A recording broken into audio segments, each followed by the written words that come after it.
Hello, everybody. I guess you can hear me. We're going to wait for a few minutes because you're only 17, and out of 30, that's not enough.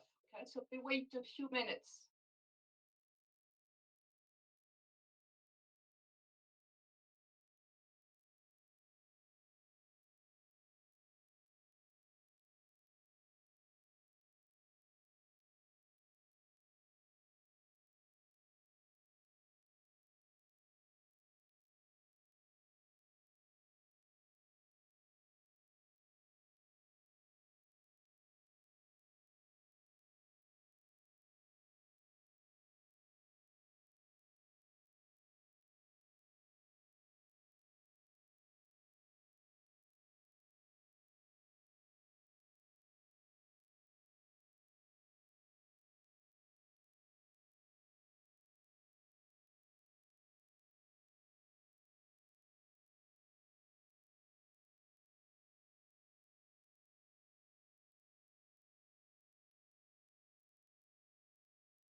Hello, everybody. Are you all here? Hello. It seems that 5 people are absent. Is Killian? Is Killian here? Not sure. So Killian is absent. Julie. Also, you're here. Perfect. Sorry.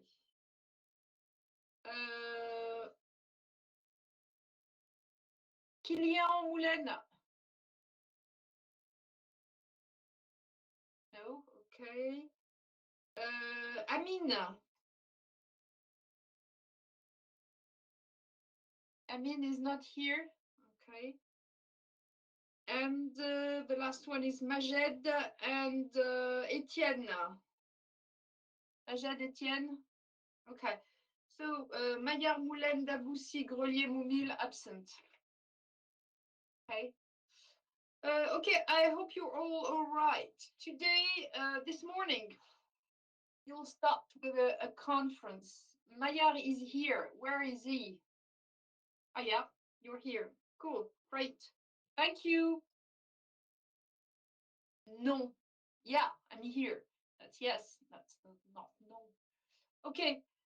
So Moulin d'Aboussi Grelier Boumil. You tell me if you see them coming. Doesn't no. Okay, so today we start. You start, and we start. Okay, with a conference. The topic of this TD, and it will also be the topic of next TD, is working abroad, or as I put here, the importance of being not earnest but aware. The importance of being earnest is a play by Oscar Wilde. Okay, so it's a pun, un jeu de mots. Okay, so we start with a few yes, with a few considerations about culture and cross-cultural communication. You will see that. So we are going to talk about culture in general and business. So 5 different points. Corporate culture, you'll see, we are going to define that. Then we are going to talk about what is called the regional models, and then the national cultures on the workplace, and then cultural diversity and culture shock. You'll see that. Uh, Listen, I think you should take notes because at the end of the presentation, you will have to do some exercises, and these exercises will be the explanation of 2 documents. You will have to explain using, of course, what is in the class, what is in the course. Uh, so first thing, corporate culture. Why? Because if you want to work, if you work for a company, whatever the company and wherever the company, you will have to adapt to this company, to its way of thinking, its way of doing business, etc., etc. And you will have to be part of the corporate culture of the company. So, culture d'entreprise in French. And that's quite important, even more if you go abroad and if you work for it, even if you work at home, by the way, but if you work, for example, for an American company, okay, like the company in Saya, okay, international paper. So there are different habits which are clearly American and not French.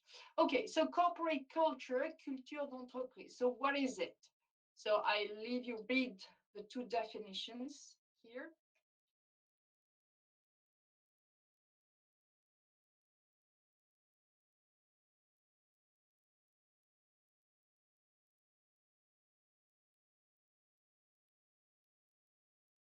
So as you can see in the first definition here, it includes the philosophy, values, behavior, etc. And in fact, that's a sort of definition of the company, and it shows the unique style of a company. So corporate culture is something to define a company. Yeah, no problem. I mean, uh, in the second definition, it's more little, let's say, moral, with the ethos of an organization. And you can see here behavior. So corporate culture is a set of rules defining how people in the company must behave, must act and react and work, etc. Another one here.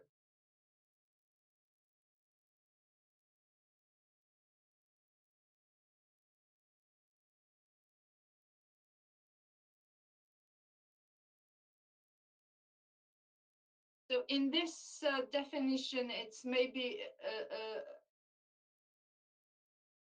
much clearer here. So it's shared values, traditions, customs, and it gives the professional atmosphere of the company.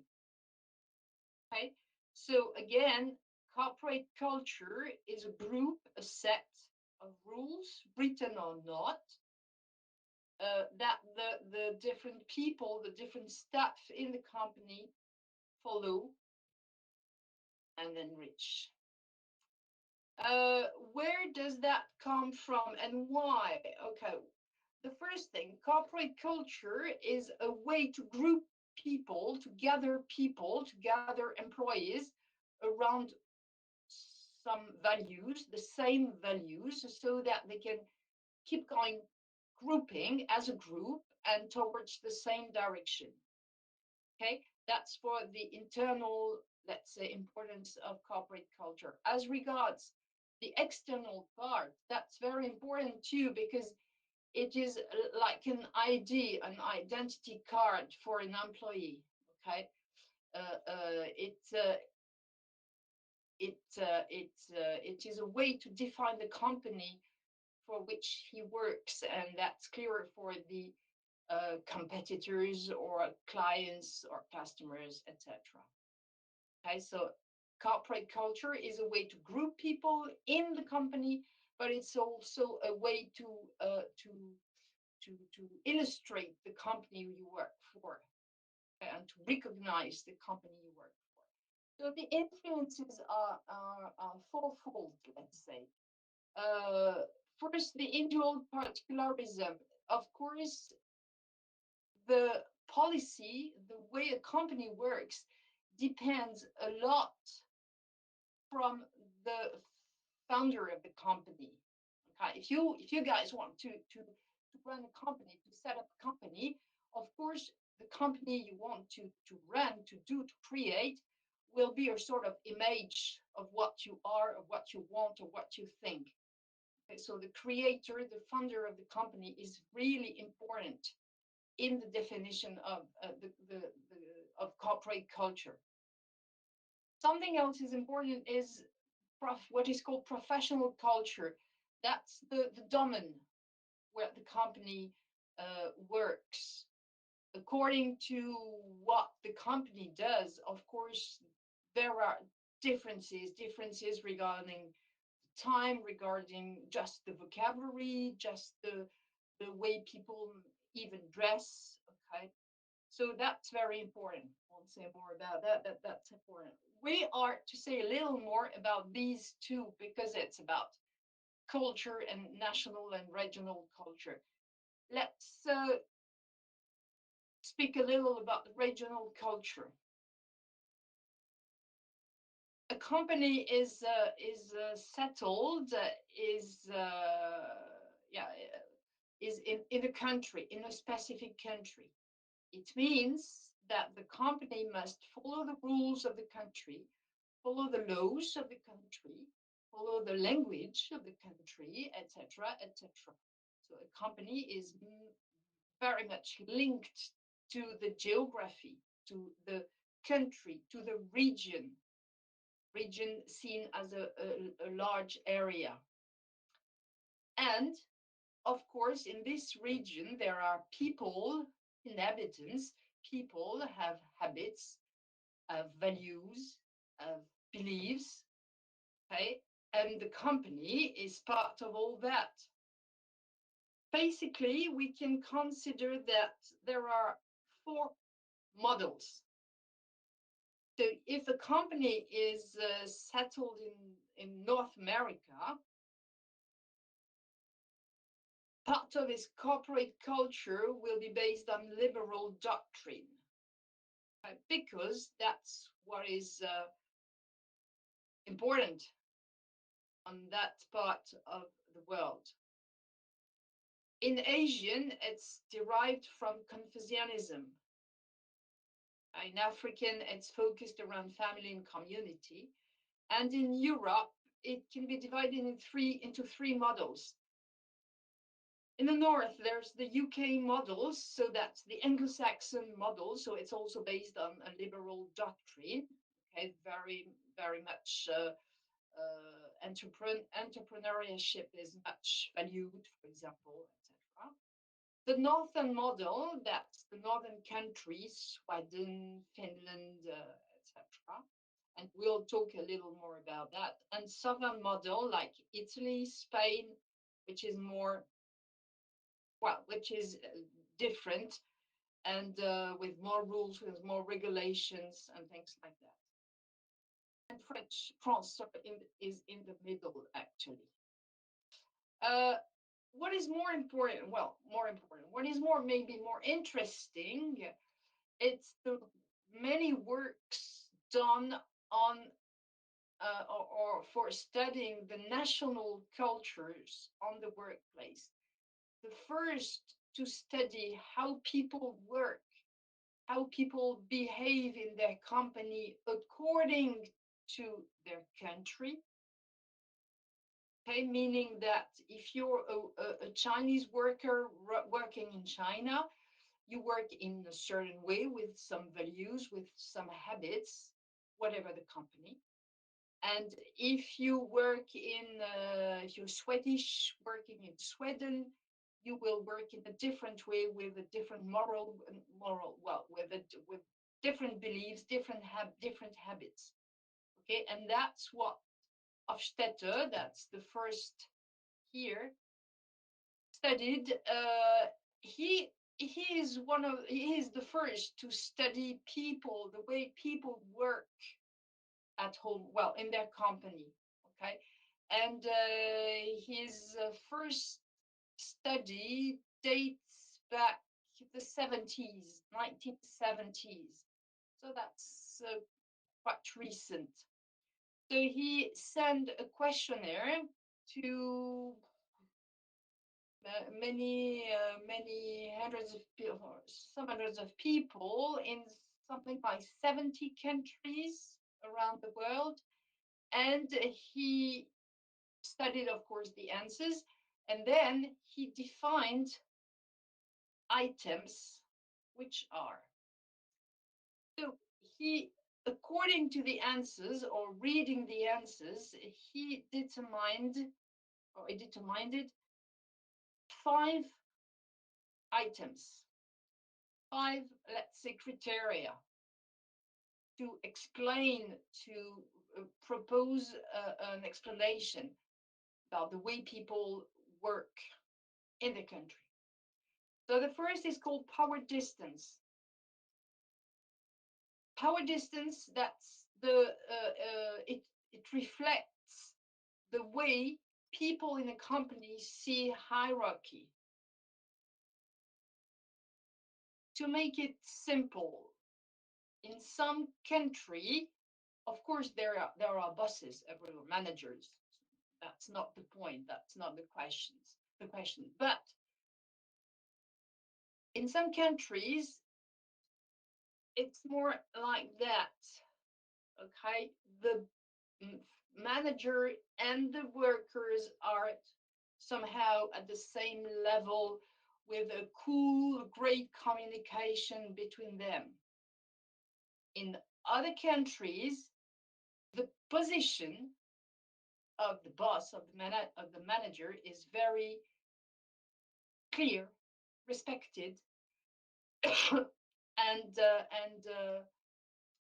yeah, respected is the word. So we can imagine that the construction of the hierarchy is more like that. So there's the employee, and then the boss. So the communication, as you can imagine, is different. So I will need your intervention here. If I propose 2 countries, if we compare France and the US, where do you think that this index, all these 5 elements here are called index? Okay, and the index can be high or low. So where do you think, so you will have to use your microphone if you have your microphone on, or if you can put it on. If we compare France and the US, where do you think power distance, this index is high and where it's low?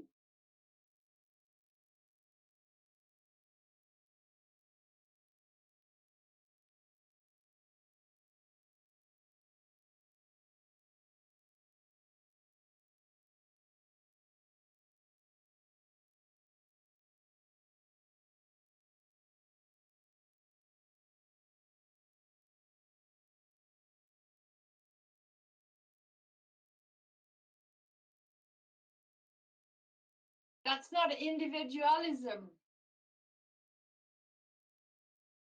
That we are talking about power distance. So you see, it's the way we accept status difference between superiors and subordinates.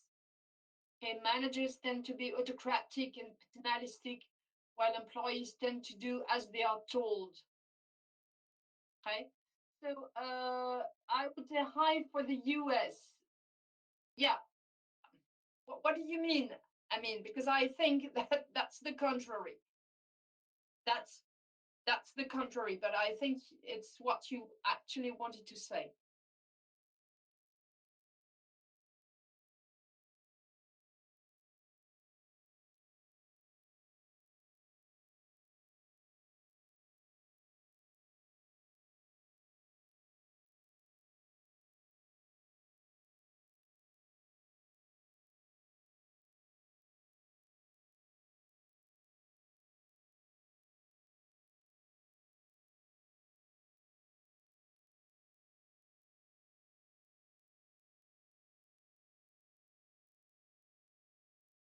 Yes, but it's not a question of status. I mean, uh, it's a question of link, of communication. Okay, in its power distance is very high in France. Doesn't mean that we don't speak with the managers, of course, but it means that the managers has a specific place, a specific role, a particular role, respected role in the company. Okay, maybe with a larger office, basically. Okay, and this, of course, all the managers are not autocratic. Okay, it's generalities. Okay, employees tend to do as they are told. So yeah, that's more in France. So we can say that this index is higher France than in the US, where of course there are managers, but the communication between managers and employees is different. Okay, it's cooler. Okay, uncertainty avoidance. That's the second item, the second index of Stetter defined. Uh, it's the way people in the company, we're always talking about people in the company, okay, on the workplace, not in real life, even if it's linked, of course, because as I said before, a company is settled in a country with a specific language, specific religion, specific habits, specific traditions, blah blah blah blah, laws, etc. So it's linked. But here it's particularly about people working in a company. So uncertainty avoidance is an index to sort of calculate, to show how a company sees or envisages the future. In some countries where this uncertainty avoidance is very low, if I am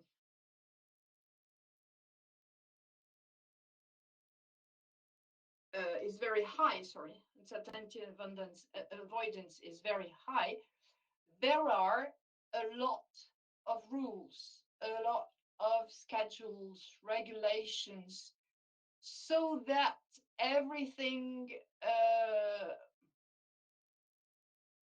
or as many things as possible can be prepared, can be foreseen in case they happen in the future. Because if we could say it simply, it's like it's as if the company was afraid about the future, so to reassure the employees and the company in general, there is a large set of rules, regulations, planifications, plans, whatever. Right? When this index is low, uh, well, the future is not a problem, and the company is much more prepared to take risks and to do things as they happen. Okay, so if we compare two countries again, Latin countries and Anglo-Saxon countries, where do you think this index is high, and where do you think the index is low?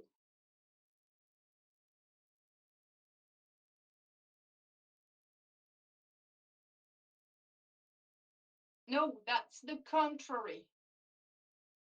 Anglo-Saxon or Anglo-Saxon countries, let's make it very simple, are not afraid of the future.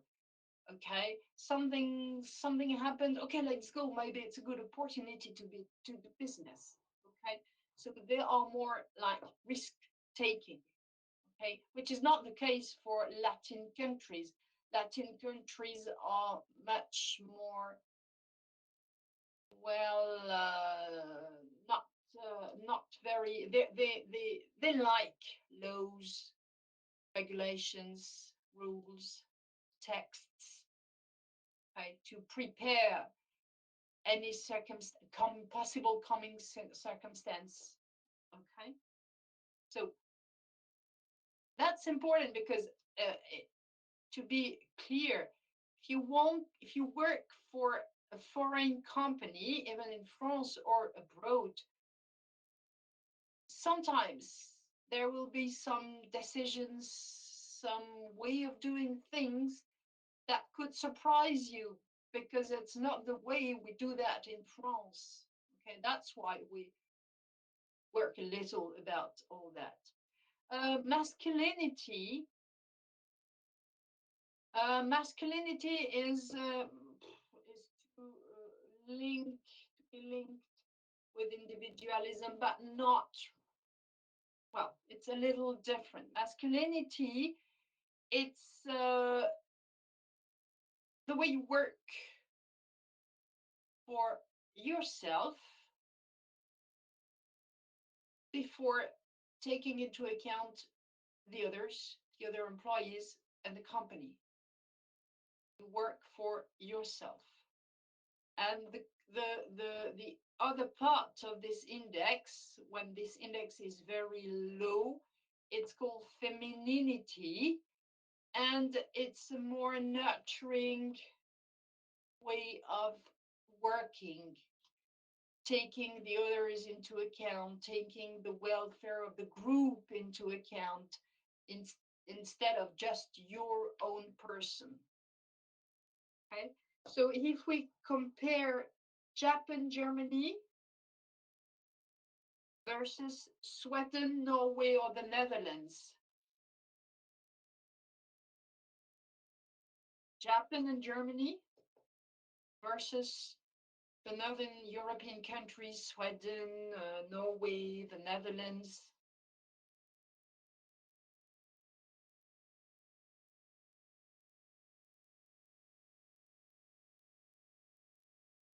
What do you think? Yeah, Japan is high. Yes, exactly. Japan is high. Japan is a is tough. Okay, workers must be tough and work for themselves. And femininity is more important in Northern European countries like Sweden. Okay, time orientation. So time orientation is an index which was added by Hofstadter after, in fact, the second questionnaire, and it's to take into account more precisely the case of Asian countries and more particularly China. Time orientation is the expresses the relation between efforts and results.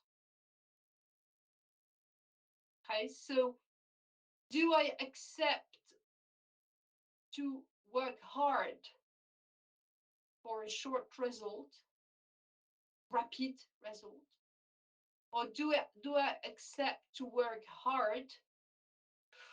But okay, I have to work hard, but I'm not sure to see the results because the results will be long-term results. Okay, so in other words, what is the link I do between the past, the present, and the future? Do I want to work hard, preserve the past for a good future, but in the long term? Or do I have to take into account the immediate present, work, do things, and then go on, go on, go on, go on, go on? That's what this index expresses. So if we compare China, for example, and Anglo-Saxon countries like Australia, etc., of course, China is a long-term orientation, and the Anglo-Saxon countries are short-term orientation, and it's much more turned towards entrepreneurship, and they are more entrepreneur. Uh, individualism. Uh, it's the last index coined by Hofstadter.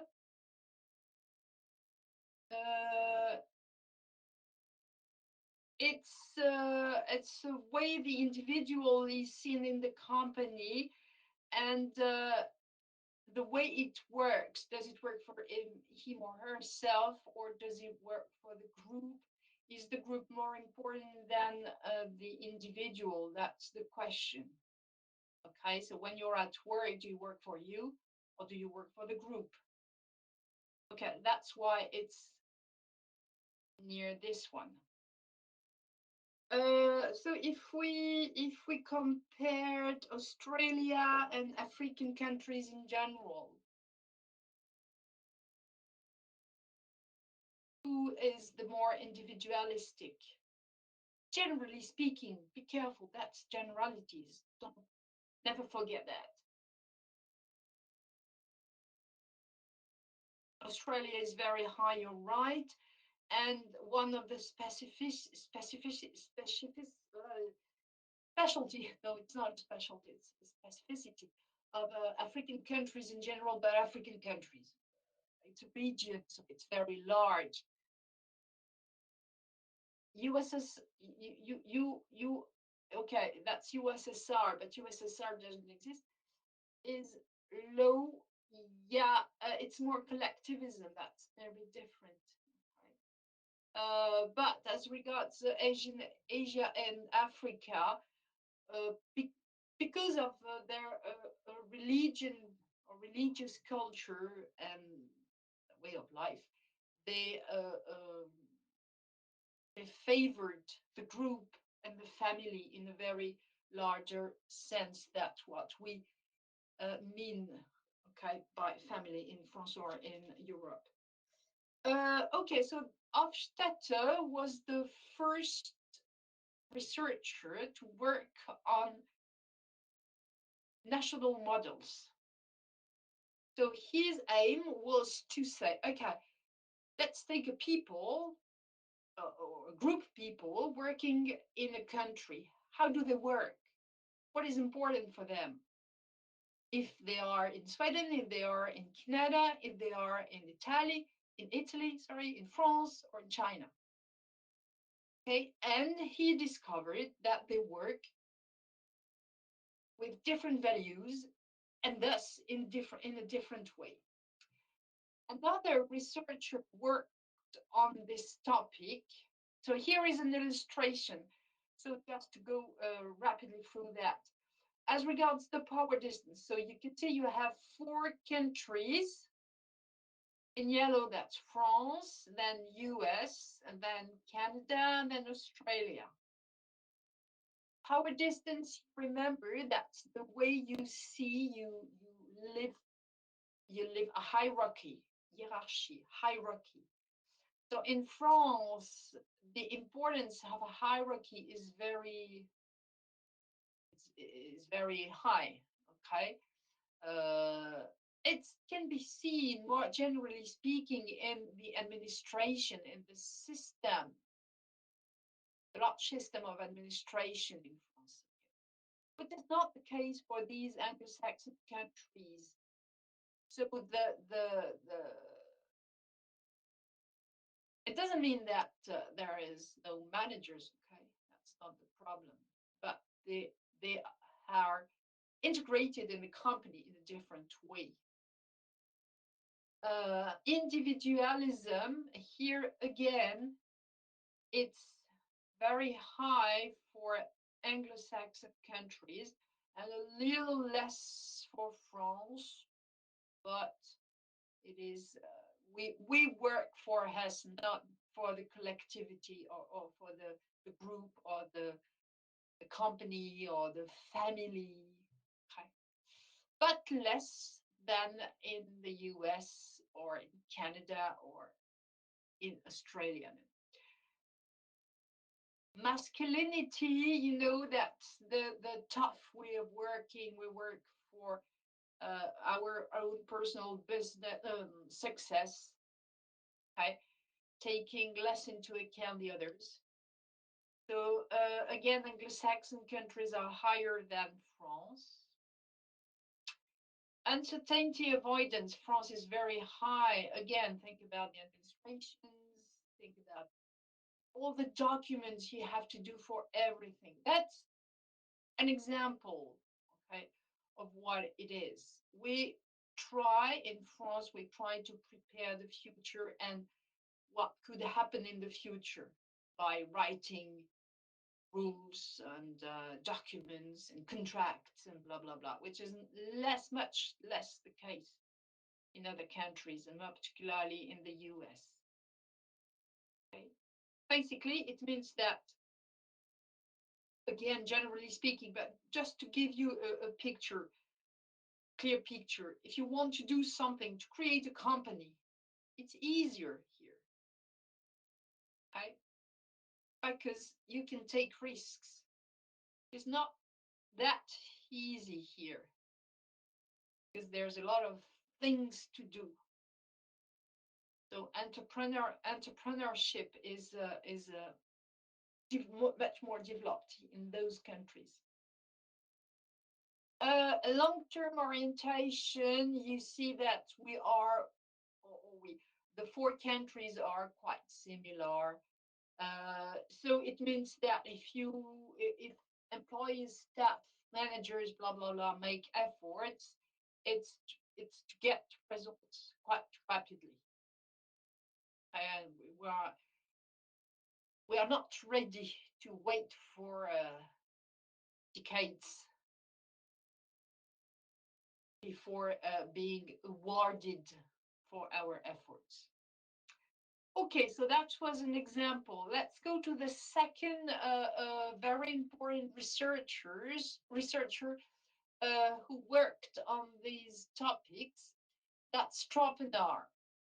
So he's Dutch, okay? Afstetter was Dutch too, from the Netherlands. So he worked and Finally, he obtained about the same results. So universalism, particularism, okay, that's a little different. In some countries, people tend to, or workers, because we're in the company, but people tend to think that a rule can apply to many, many, many, many situations. Whereas in other countries, people tend to think that each question, each problem, each issue has a solution. So you have to adapt. Okay? Individualism, collectivism, you work for you, you work for the group, okay? Neutral, effective. In some countries, people tend to be or to really share or to really how can I say, when you're at work, you're at work. You're not at work to show the internal person you are with your feelings and etc. Okay, that's neutral. And in some countries, it seems abnormal not to show your emotions and feelings. Okay? That's effective. On the contrary, here, if you show your feelings and emotions, no, it's not correct. Achievement and description, that's interesting. Achievement, you are the worker you are because of what you did before, because of your experience, because of your results, former results, etc. That's achievement. Ascription, you are the worker you are because of your name, if you're from a big family, very famous family, because of your age. In some countries, a manager cannot be young. It's impossible. You have to be old. Okay, that's description. Um, because also your sex in some countries, a manager cannot be a woman, a senior manager. Studies in France, just think in France, if you have a degree, a diploma from a grande école, well, you're someone. Even if you haven't done anything, you're someone because you have studied in a grande école. Okay, that's ascription. Uh, okay, specific or diffuse, it's a little like that. Okay, specific, you are at work and you work, and then when it's finished, you go home and you do something else. Okay, you separate clearly work and and home. For example, take an Italian and an American. Again, it's generalities, but it's just to show you. Okay, for an American worker or manager, or whatever, it's not surprising to go out eating. I mean, at noon, and while you're eating, you're still speaking business. You go on working while eating, while having lunch, which is quite surprising for an Italian worker because when you stop work to have lunch, you stop working and you have lunch. That's different. Okay, so that's specific and diffuse. Specific, you clearly separate work and the rest of your life, and diffuse, everything is mixed, more or less. Sequential and synchronic, that's interesting because it's a way to juggle. Okay, for example, with project, if you're sequential, you will take one project at a time. If you're synchronic, you will be able to manage different projects in the same time. Okay, for example, that's an example. It's a way to see time and the way you can use time. Inner directed, outer directed. That's a new. Well, it's not that new, but it's an index that's concerning the environment in a very large meaning. Okay, uh, it's a way. It's the way we position ourselves. The company positions itself in its environment. Does it control it, or does it live in an environment without controlling it, but maybe more or less being controlled by it? Okay, so it's the way the company sees itself in the environment, nature, for example. Okay, that was for Trump now worked. There's an illustration, but let's go. Another one, these are Americans, that's Cothorn and Strotbeck. So they go on working on this topic, and they propose other way to classify, because it's a way to classify, okay, to organize, to see people. So that you will see it if you want. That's not. What is more interesting is Hal. Hal is American too. Is a sociologist, right? And he works on the way people communicate, more particularly. And that's interesting. He proposed two types of communication, business communication. High context communication and low context. That's interesting, and that's very important in negotiations, for example. So in some countries, in high context countries, the context is important and the environment is important.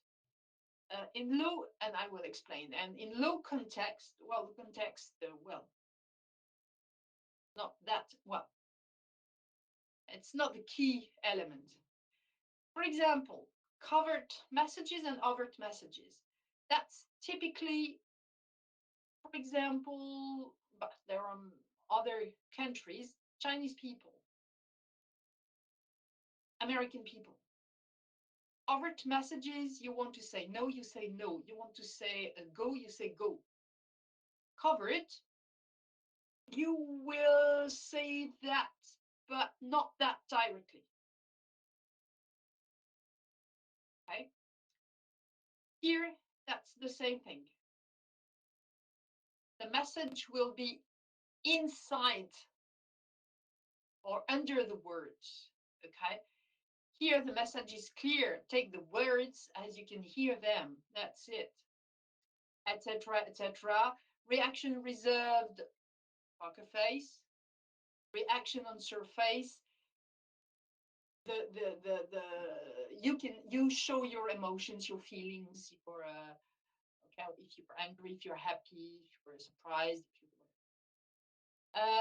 etc. Strong interpersonal bond, meaning that in some countries, that's the case in Arabic countries, from another world, or in Russia, or in Asian countries, you have to establish links between you and your partner before being able to do business.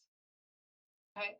In American and Anglo-Saxon countries, it's not that important. You're here to do business, not to meet people, basically.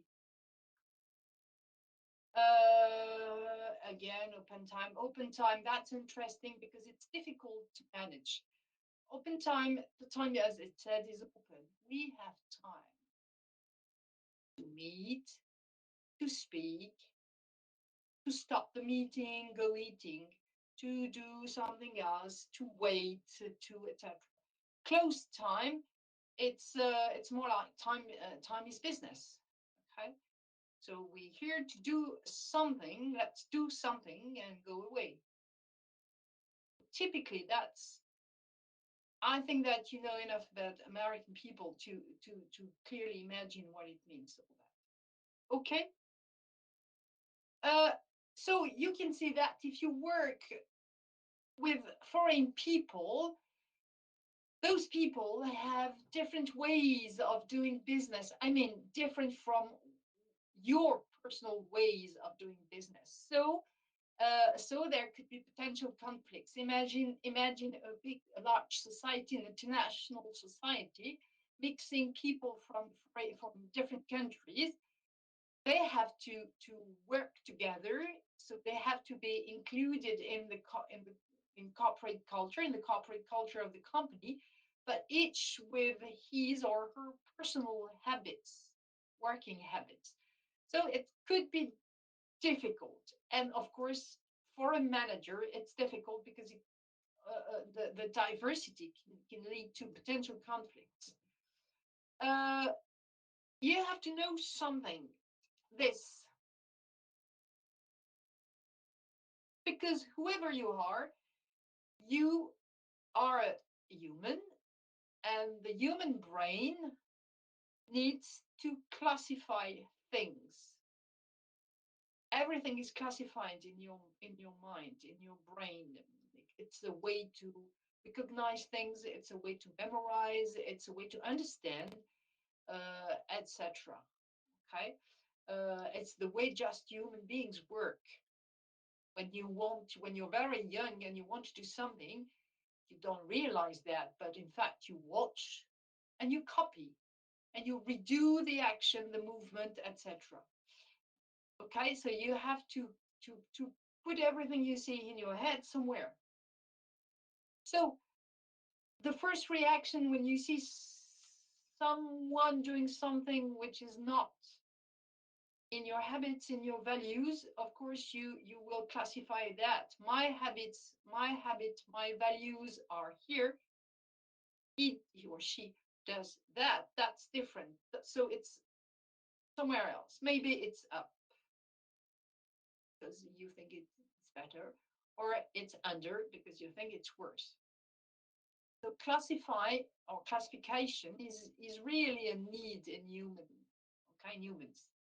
And of course, if you don't go further than that, it can lead to conflicts.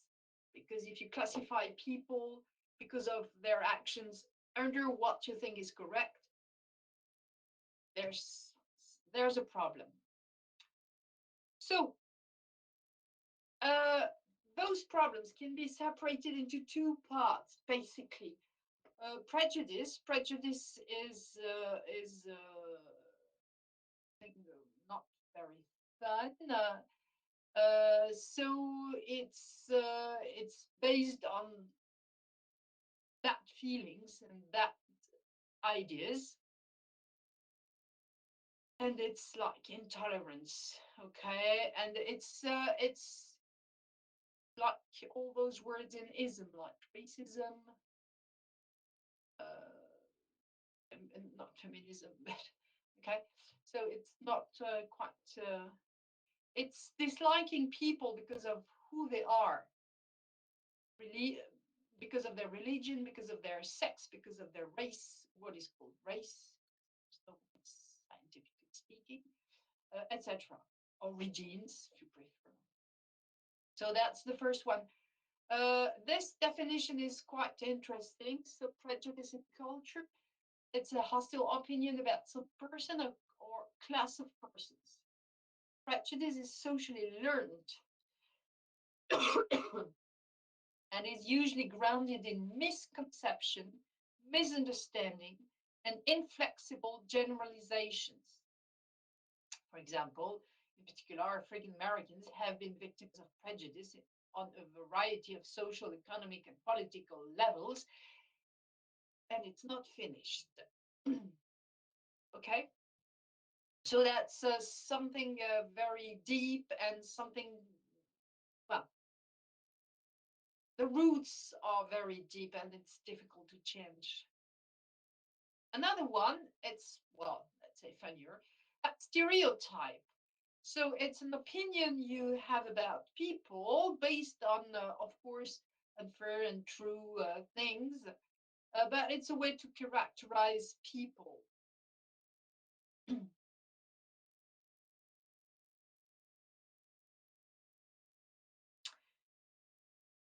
for example, this is a stereotype. Not sure it's still completely true, but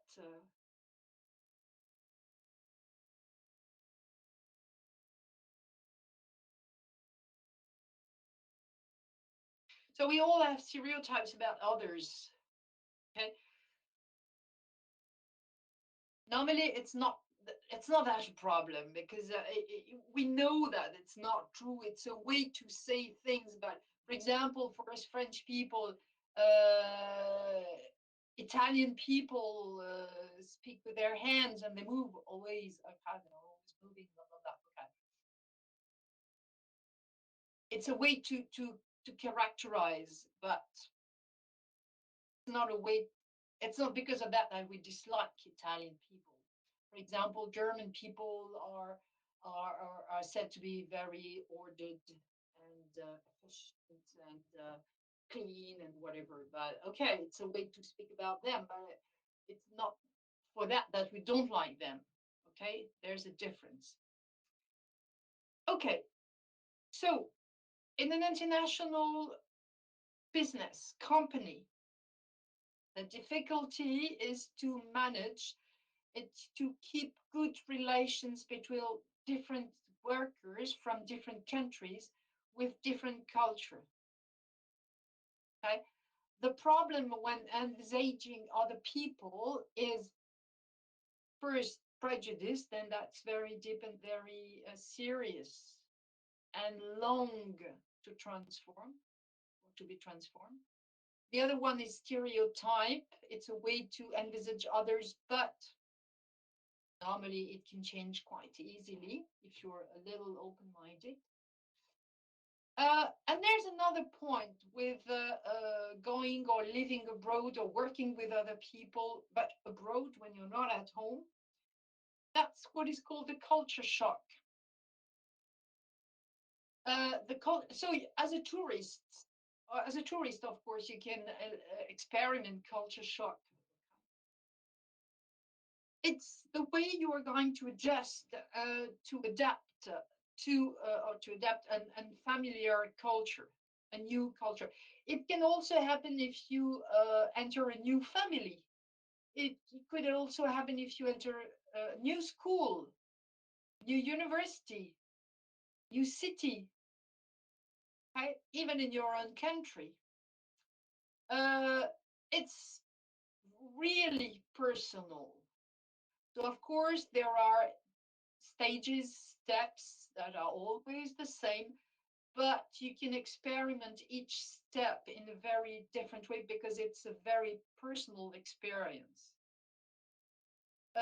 It's the adaptation to or adjustment to a new environment, and well, what you took for true before no longer works.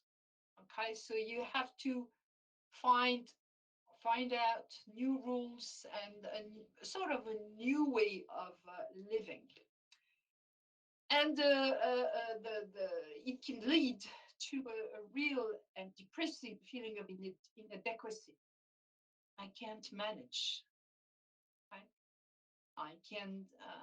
I'm not from here, and I will not find my way and my place here. So a few steps. The first step in this culture shock, that's the honeymoon. So you arrive with your own value, with your own habits, and you're absolutely excited to go abroad and to live a new experiment. So that's wonderful, that's fantastic, etc. But you see the situation, the foreign situation, with your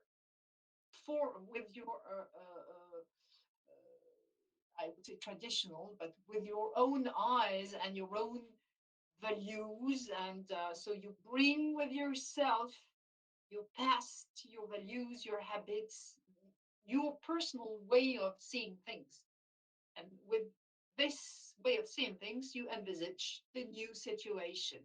That's fantastic.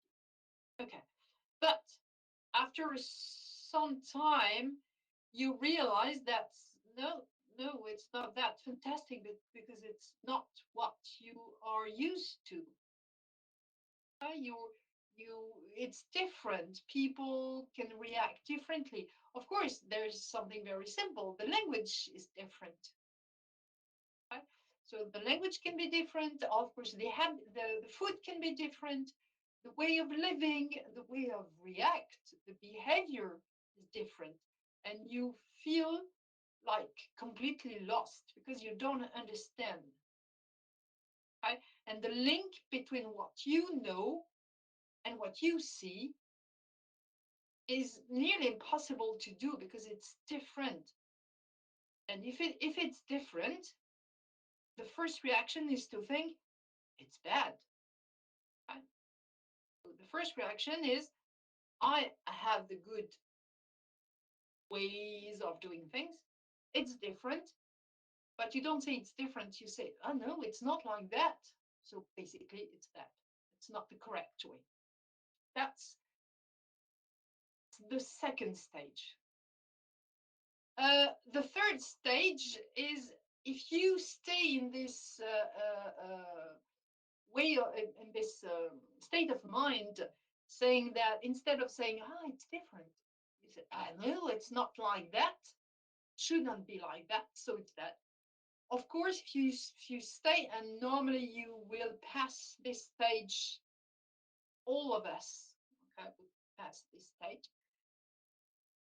We become, in fact, angry because we are still in the position of thinking that instead of it's different, so let's see, we just are at the inferior level, saying shouldn't do it shouldn't be like that.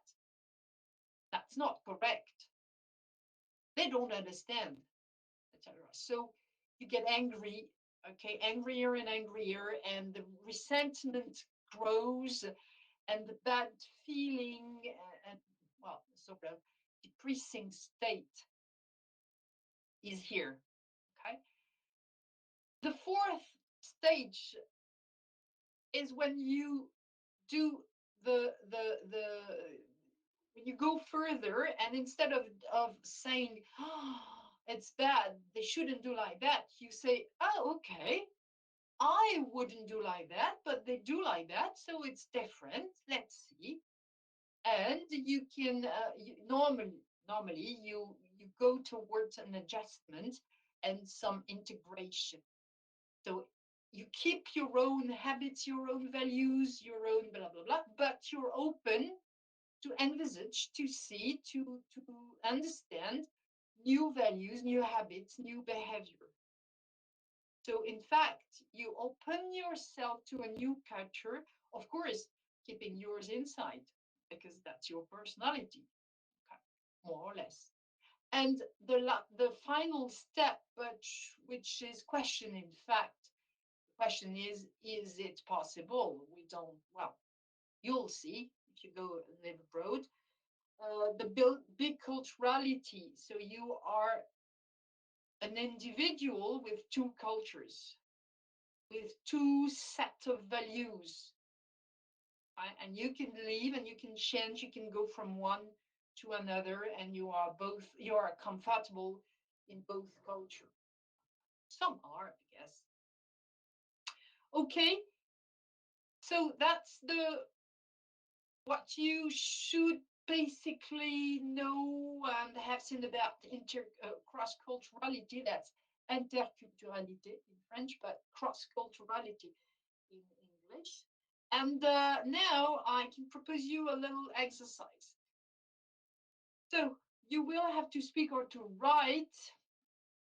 The first example is about Rui. Rui is a student, as you can see, from a Southern European country.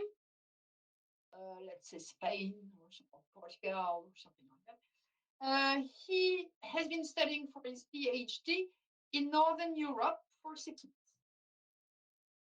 You will read these stories and you will see that he went through culture shock. and more particularly for the first four stages. Right? So please read the text and tell me through the text, quoting the text, what these phases are.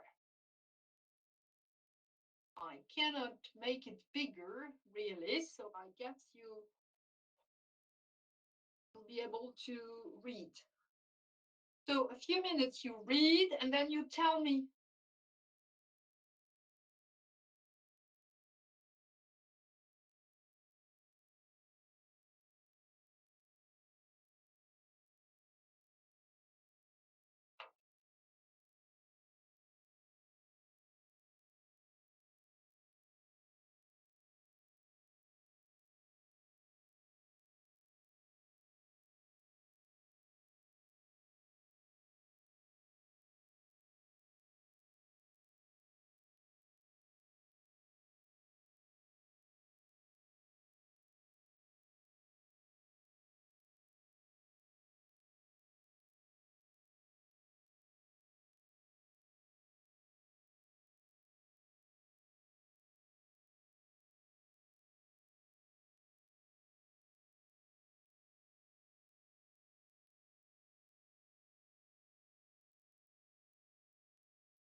Okay, so oh, sorry, okay, sorry. Okay, that's that done. So, tell me.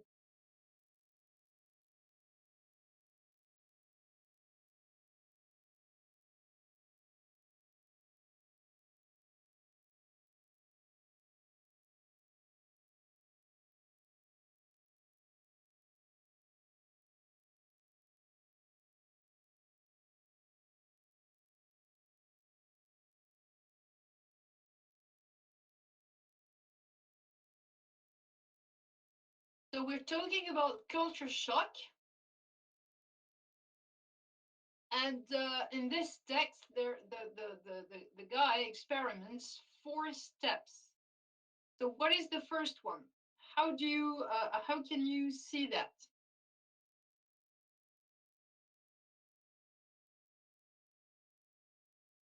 Tell me the words.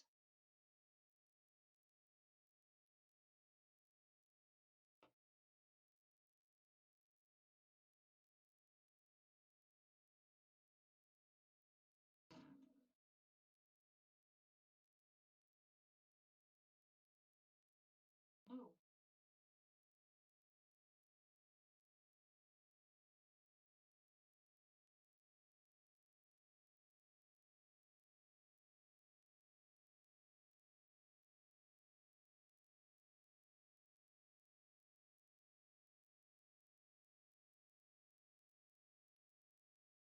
Tell me.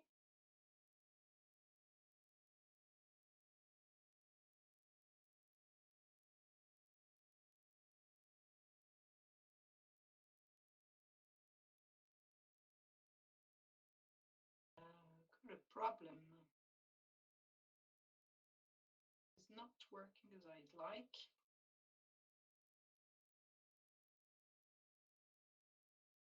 Okay.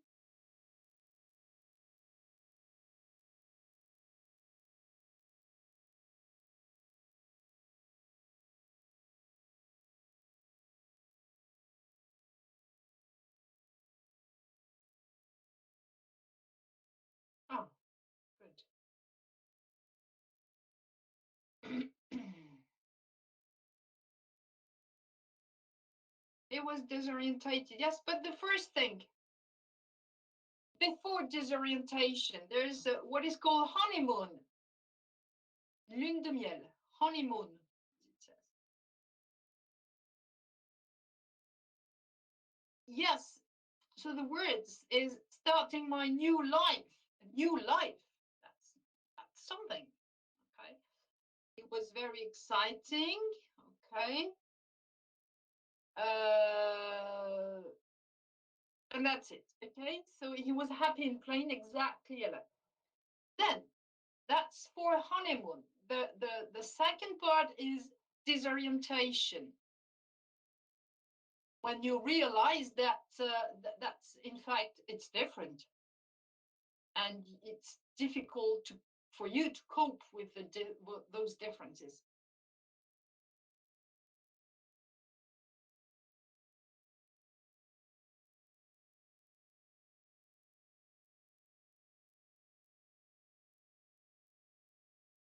Okay, practical problems. In fact, it's not that which is important. As okay, it's part of the thing because he had many things to do, find a room, buy books, register, etc. But what is important in what he says is more than that, beyond that.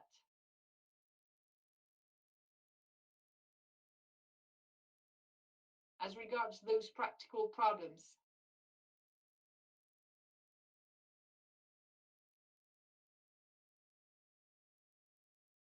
Okay, and something is I had expected to get more help with these things.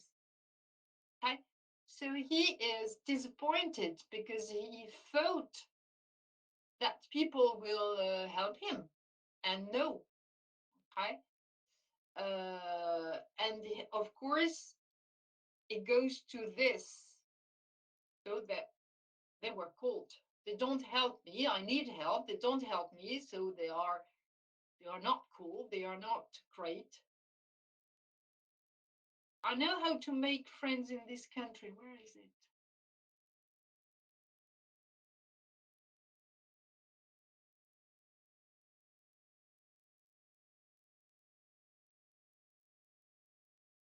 No, he doesn't know how to make friends. Okay, so that was first honeymoon, a new life, very exciting, blah blah blah. Then disappointment. Well, no, they don't help me. They are not like I thought they were. And finally, they were cold, distant, superficial, and I didn't know how to change that. So he's completely disorientated because he doesn't know, sorry, how to do things. Okay. Uh, then next step.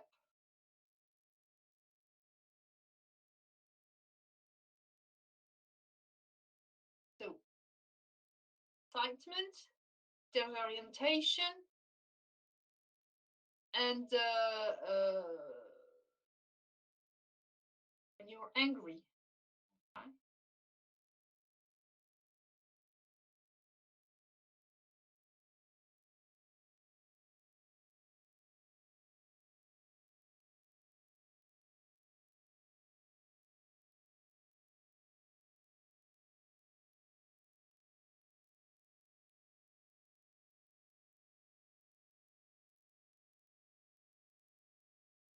So next step.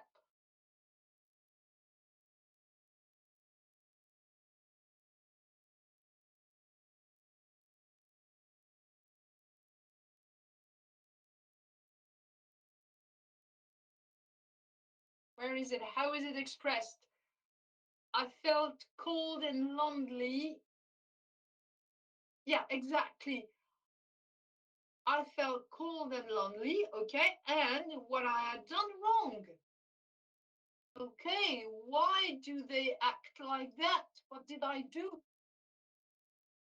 Okay, there's no reason. I don't understand. And etc. Blah blah blah. I was just an outsider, so that's more than a disappointment. That's he feels hungry basically. Okay, so that's step. So this is step number one. This is step number two. This is step number three. And where is step number four? That's a two.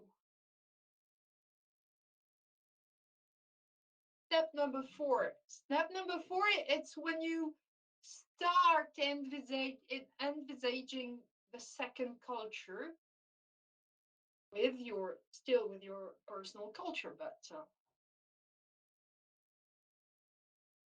and how does it happen here? Yeah, exactly. This conversation, and that's the point, communication. Okay, because even it's difficult, even if the standards, if the ways you communicate according to your culture is different, there's a way to communicate if you're open-minded enough. Okay, so exactly. So he is very bad, very bad, very bad. We talked the conversation, blah blah blah. She explained that's important too, and exactly. Okay.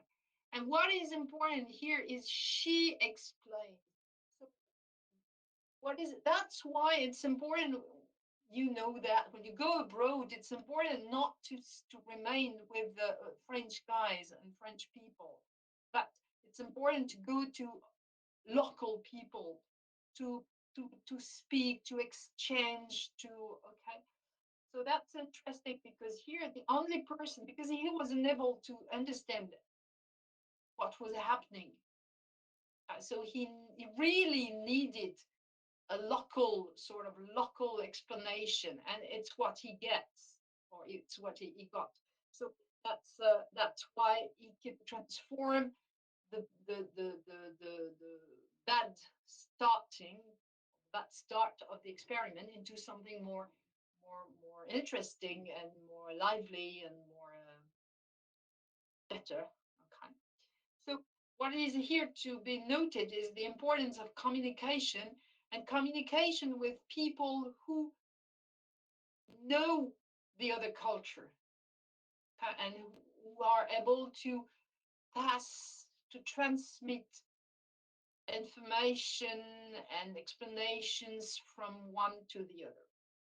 Okay, so that was for to illustrate culture shock. The next one is interesting too.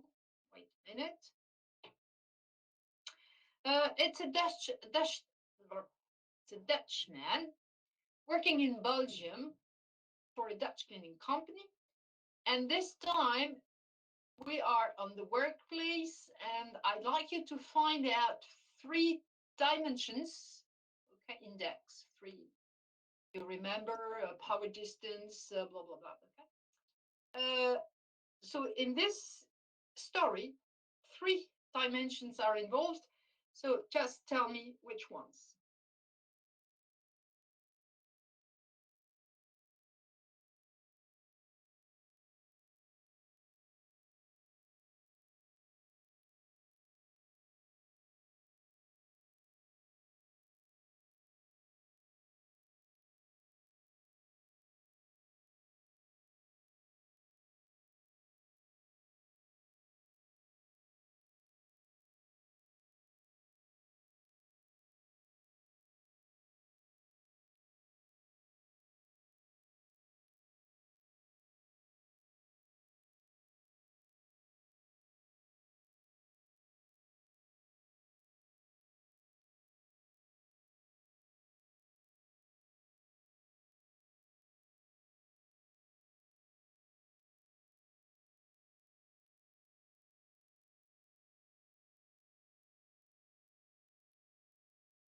As soon as you have an answer, you can tell me. Okay.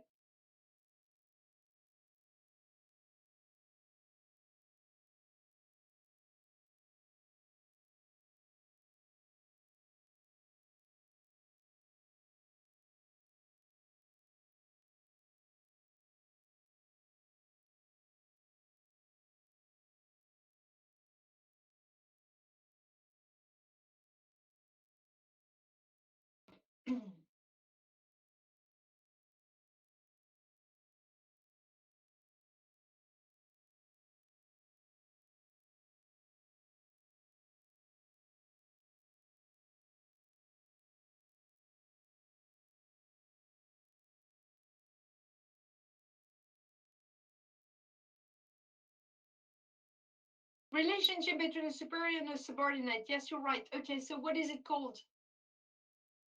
What's the name of the dimension? The item, the point, or whatever.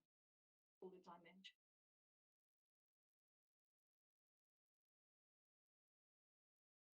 What is it? And can you explain?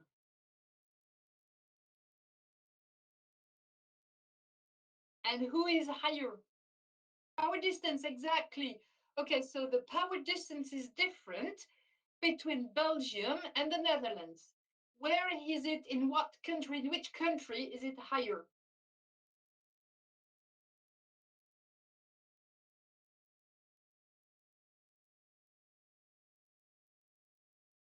Is it larger?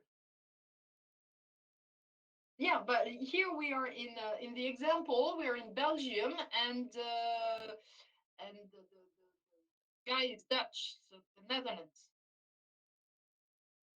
You see, oh, that's not a good one. You see, he's in Belgium.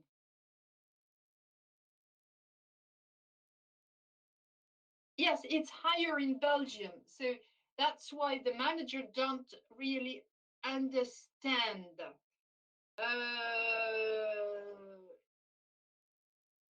Yeah. Well, where is it? Here. Oh, sorry, I don't have the code. Okay. Here. So in Belgium, the manager notes that the power distance is different. Okay, it's higher. So the staff sort of follows the orders. Okay, it's more stratified. Okay, so that's the first dimension, power distance. What is the second? All that's power distance from different positions in the hierarchy where minimal, etc. Okay, second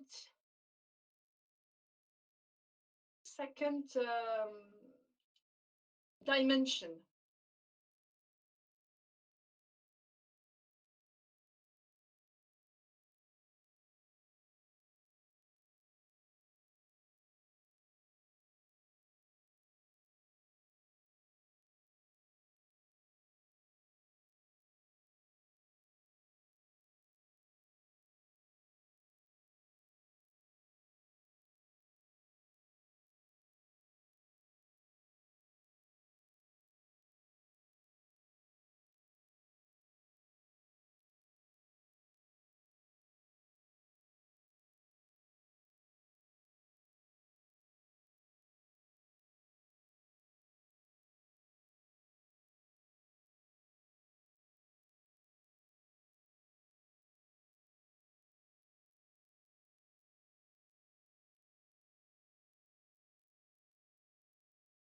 So that's here.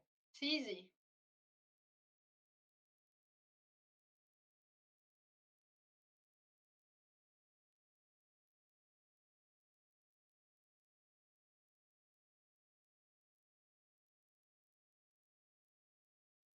Yeah, exactly. That's very important.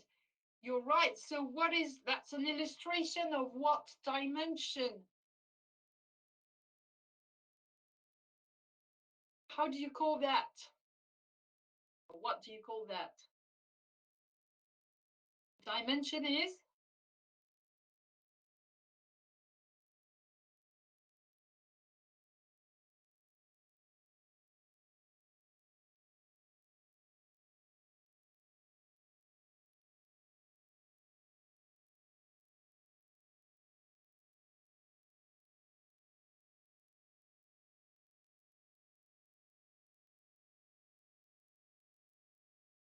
Yes, exactly. Uncertainty avoidance. When you need, you can't work without a set of rules, a set group of regulations, and blah blah blah. Okay, that's exactly what he says here.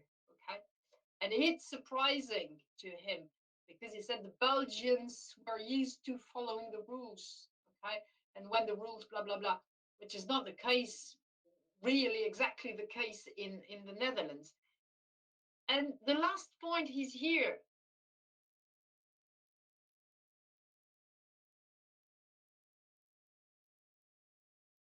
Exactly, exactly. Job and money is very important. So, what is it about? What is the name of this particularity? That's a dimension. Called a dimension. So, what is it? It's not always money. Huh? Good job, high esteem. No, that's not individualism. Individualism is linked to success and the way you work just for yourself. It's a little different. It's not that way. No, not time orientation. Time orientation is the link between current efforts and results.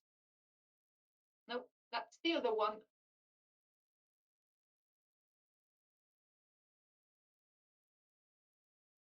No, no, no, no, it's not long-term orientation.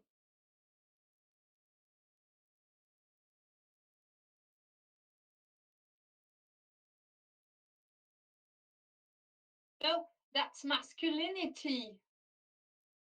Okay, you have to show, even a man or woman, okay, but you have to show that you work, you exist in the society.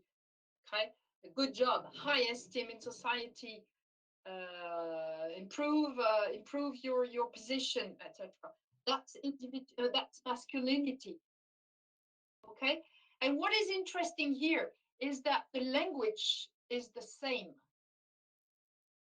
Okay, because in Belgium they speak Dutch, and of course in the Netherlands they speak Dutch.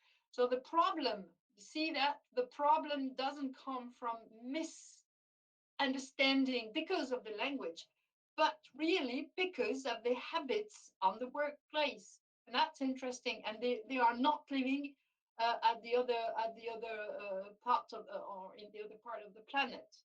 Okay, the distance between the Netherlands and Belgium is not that long, but the reaction, the way people behave on the workplace are different, or the way is different.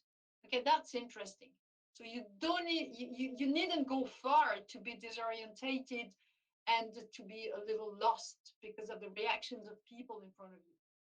Okay, so that was the what I wanted to tell you about today.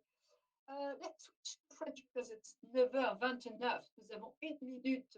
Bon, après, vous avez une pause, moi aussi. Mais bon. Donc voilà, donc je voulais vous parler un petit peu de l'interculturel parce qu'il y en a beaucoup qui n'iront sans doute pas travailler à l'étranger, mais je pense que la plupart, voire la totalité d'entre vous, vous aurez affaire à des étrangers dans le business. Que ce soit des suppliers, j'ai perdu le nom, des gens qui sont fournisseurs, des clients, peut-être des gens qui viendront faire de la maintenance. Enfin bon, je pense que vous aurez à travailler. Alors, si c'est travailler de temps en temps et absolument pas régulièrement, bien se passer, à part peut-être le souci de langue, là, pour le coup. Mais si vous devez travailler plus en étroite collaboration, ben, faut pas perdre de vue que les gens, ils travaillent pas tous de la même manière.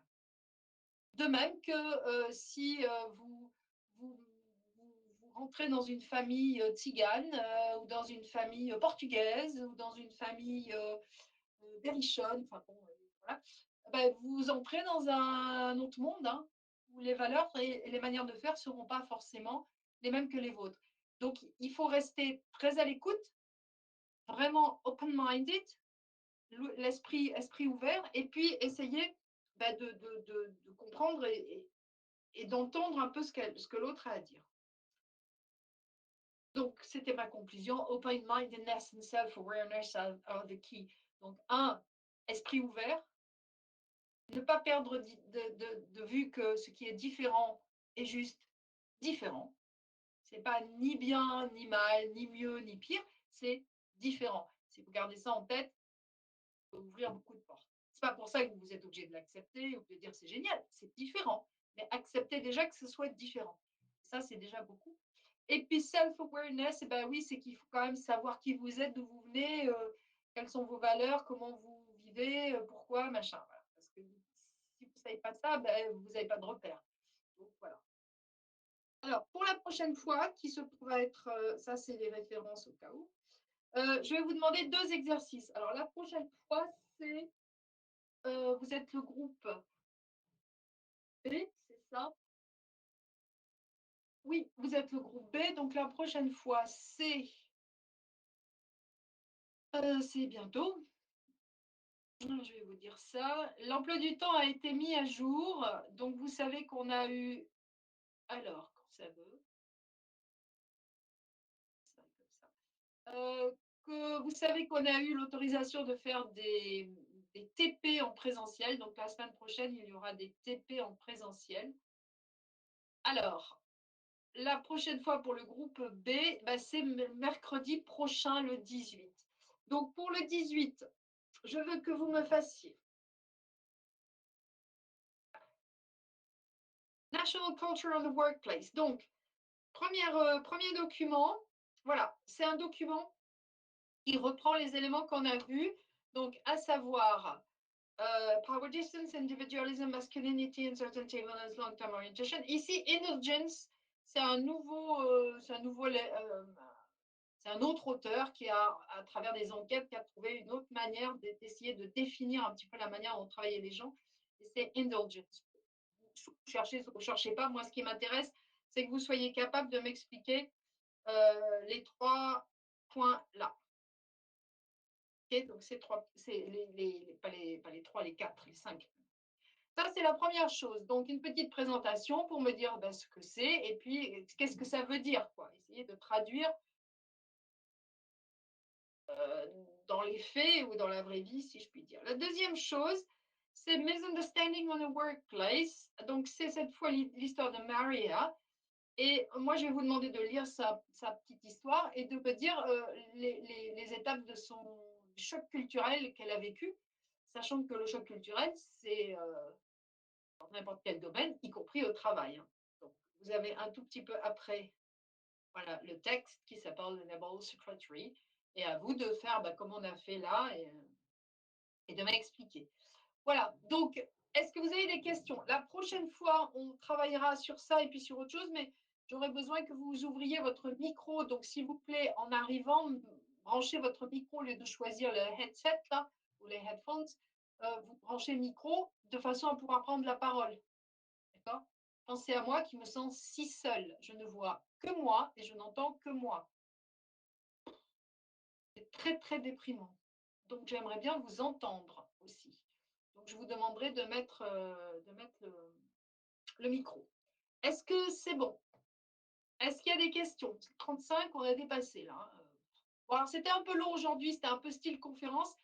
La prochaine fois, ce sera plus dynamique si vous participez. Ah ben oui, alors ceux qui n'ont pas de micro, ils n'ont pas de micro, forcément, Kylian, Kylian. Ben, c'est pas grave, tu m'envoies des petits messages, c'est pas mal non plus. Ceux qui n'ont pas de micro, évidemment. Est-ce qu'il y a donc des questions? Donc, s'il vous plaît, retravaillez ça parce que on en aura besoin la prochaine fois. Ça marche? Parfait. Bon, écoutez, je vous remercie beaucoup. J'ai vu que notre ami Amine avait disparu. Je ne sais pas où il est, mais il est parti, je ne sais pas quoi faire. Ah bah non, je suis là. Bah écoute, pourquoi je t'ai pas sur dans la liste? C'est que tu t'es connecté 2 fois. Bon, enfin bref, c'est pas grave. Je ne vois rien du tout. Tu n'as pas de petit symbole. Toi, tu es sans symbole. D'accord, c'est pour ça. Bon, je vous salue. Autre chose, si le groupe B, avant de partir, le groupe B, où est-ce que c'est? Je vous vois la semaine prochaine en. Voilà, je vous vois le 18. Ah ben c'est ça, on se voit le matin à distanciel 10h30, 11h30, 10h30 midi, pardon, et on se retrouve l'après-midi en présentiel en TP. Donc je pense qu'on en est à faire les présentations orales. Donc arriver au top du top, il faut qu'on soit très efficace sur ces TP-là, parce qu'on ne se voit pas. C'est vraiment pour aujourd'hui le video profile, madame. Donc, pas de vidéo. Alors, attendez, de quoi me parlez-vous? Le vidéo profile. Alors, le vidéo profile, je n'en ai absolument aucune idée. Je ne me souviens pas. C'est où? Ah oui, c'est TP. Je ne suis pas en TP là. Alors, attendez, je vais regarder ça.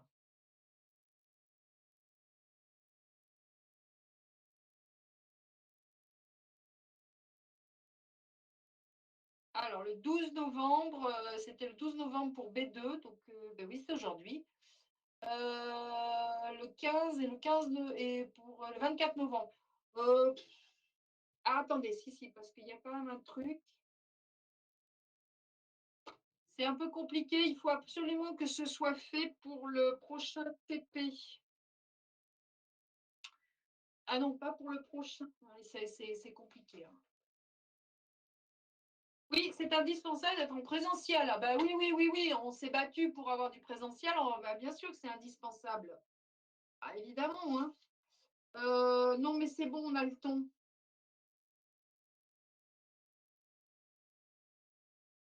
Vous êtes B1 et B2, donc les deux prochains TP. Alors, B1, c'est la présentation de l'oral de la compagnie. Et B2, c'est la deuxième présentation où je vous ai donné donné des consignes.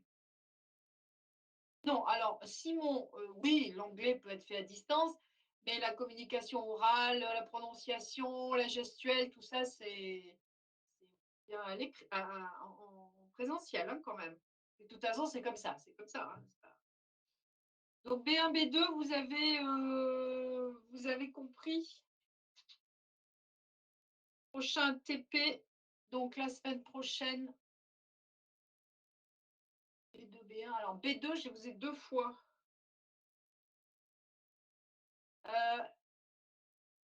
Amine, tu es en quoi? En B2? Ah mince, Amine. Ouais, Amine, si tu es en B2, il faut absolument que ce soit fait pour. Parce qu'on va débriefer et on débriefe le TP numéro 6. Et le TP numéro 6, eh ben, ce sera jeudi 19. Donc, tu as encore une petite semaine pour le faire, quoi. À peine. Je voudrais bien l'avoir vu avant quand même. OK?